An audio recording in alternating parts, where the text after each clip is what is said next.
वो मैंने देखा नहीं, मैं डर गई। डर के कारण, आपको पता है अगर कोई भी लड़की हो अकेली तो वो डर ही जाती है। तो मैंने डर के कारण, सिर्फ मैं इतना पता था भैया के रूम से निकले, तो मैं डर के कारण मम्मा पापा को उठाने गई कि भैया को किसी ने मार दिया, अंदर कोई आया था। तो फिर मम्मा पापा आए, फिर आगे पीछे आवाज़ें लगाई तो कोई भी नहीं आया। जब आप रूम में आए तो अंकुश खून में लथपथ था, आपने लाइट। जी मैम। हाँ, अगस्त 11, 2021 को एक इतला मौसूल हुई थी पुलिस स्टेशन रजौरी को कि चकली के इलाके में एक शख्स जिसका नाम अंकित बख्शी, सन ऑफ बच्चन लाल, उसकी कुछ अननोन लोगों ने intervening night of 10th and 11th अगस्त को घर में घुस के उस पर अटैक किया और उसकी हत्या कर दी। इसके बेसिस पे एक FIR नंबर 538 ऑफ 2021 रजिस्टर हुआ पुलिस स्टेशन रजौरी में। इस केस की इन्वेस्टिगेशन के लिए DPO रजौरी ने एक स्पेशल इन्वेस्टिगेशन टीम बनाई, headed by DSP headquarter under the close supervision of additional SP headquarter Rajouri. Special investigation team ने मौके पर जाके सीन ऑफ क्राइम को रिक्रिएट किया और जो लोग भी आसपास अक्वेंटेड थे इस केस के फैक्ट्स को लेके उनसे पूछताछ की, काफ़ी लोग के बयानात लिए। एट द सेम टाइम जितना भी टेक्निकल डेटा उस एरिया का रिलेटेड है, उस पर्टिकुलर रात का खासकर जबकि ये क्राइम अंजाम दिया गया, वो एनालाइज किया काफ़ी माइन्यूटली हमारी सिट ने। इस टेक्निकल डेटा और recreation of scene of crime और जो तमाम बयानात थे लोगों के उस एरिया में, उसके बेसिस पे कुछ सस्पेक्ट्स की हीरोइन की और जिनकी क्वेश्चनिंग स्टार्ट की। अल्टीमेटली 3 मेन सस्पेक्ट आइडेंटिफाई हुए हैं इस केस में। सस्पेक्ट अक्यूज नंबर 1, उसमें Priya Bakshi, daughter of Bachchan Lal, RO Chakli. Accused number 2 Rajan Sharma, resident of Ching's.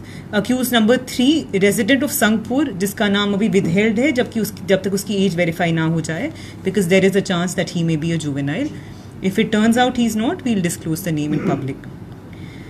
Investigation के दौरान ये पता चला कि अक्यूज नंबर 1 प्रिया बख्शी और अक्यूज नंबर 2 राजन शर्मा, ये एक रिलेशनशिप में थे पिछले तकरीबन 1 साल से।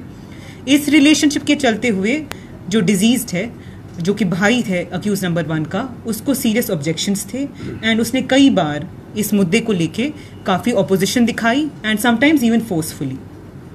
इसके चलते हुए अक्यूज ने आपस में एक क्रिमिनल कॉन्स्पिरेसी हैच की टू एलिमिनेट द डिजीज्ड। इसमें अक्यूज नंबर 3 का भी साथ रहा अक्यूज नंबर 2 को। इस केस में फर्दर अरेस्ट भी हो सकते हैं, इसकी फर्दर इन्वेस्टिगेशन अभी जारी है। मैम, किस तरह से ये क्राइम कमिट किया गया उस रात, कैसे इन लोगों की एंट्री हुई जो अभी तक इनने कन्फेस किया होगा? जैसे कि सीन ऑफ क्राइम हमारी जो स्पेशल इन्वेस्टिगेशन टीम है उनने बड़ा माइन्यूटली एग्जामिन किया था।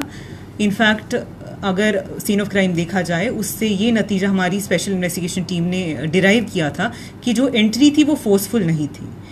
फोर्सफुल नहीं थी तो उसके कुछ ही कंक्लूजन्स ड्रॉ किए जा सकते हैं कि आइदर कोई अंदरूनी इंसान ही है जिसने एंट्री दी थी या फिर इजी एक्सेस थी जो कि अक्यूज्ड है। हॉल है, घर के अंदर थे जब ये क्राइम कमिट किया गया था। उसके बाद जितना भी टेक्निकल डेटा एनालाइज किया हमारी टेक्निकल टीम ने और हमारी सिट ने मिलके, जीरो इन की गए नंबर्स के जो उस एरिया में एक्टिव थे उस पर्टिकुलर मौके के दौरान, उनका आपस में कोरिलेशन निकाल के ये पता चला कि जो रिलेटिव थी डिजीज़ की, one of the sisters of the disease, उसका राब्ता अक्यूज के साथ कंटिन्यूसली था। एंड जो हमारा जो टाइम लाइन है जिसके बीच में ये क्राइम कमिट किया गया था, उनकी प्रेजेंस, उनकी एक्टिविटी उससे पहले और उसके बाद में ये कंक्लूजन सपोर्ट करती थी कि उनकी प्रेजेंस एरिया में थी और उसके बाद नहीं थी। फिर this was further substantiated by questioning of all the 3 accused.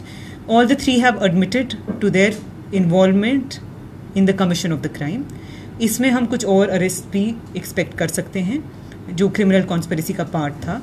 इसमें एक चीज़ कहनी बहुत ज़रूरी है, इस ऑफेंस के कमीशन के बाद काफ़ी अटेम्प्ट्स हुए कि पब्लिक को और इवन पुलिस को इन्वेस्टिगेशन, ये लोग पोस्ट इंसिडेंट वहाँ पे देखे जाते थे ताकि वो जनरलाइज कर सकें और कॉमन उनका एक आइडेंटिटी रहे, वो कितना बड़ा चैलेंज साबित हुई? ये डेफिनेटली चैलेंजिंग था क्योंकि अगर कहीं भी किसी की फैमिली मेम्बर की डेथ हो जाए तो हम एक सर्टेन लेवल ऑफ सेंसिटिविटी दिखाते हैं।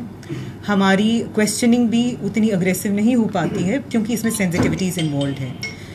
इस दौरान हमारी सिट ने बहुत ही प्रोफेशनली एक्ट करके सेंसिटिविटीज़ को ध्यान में रख के बड़ी इंटेलिजेंटली इस केस की क्वेश्चनिंग की है। एंड जो हमने रिलायंस प्लेस की टेक्निकल डेटा पे, वो सब्सटैंशियली हमारे केस को भी हेल्प किया और हमारी स्पेशल इन्वेस्टिगेशन टीम को भी राइट डायरेक्शन में पॉइंट करती रही। Thank you. Thank you.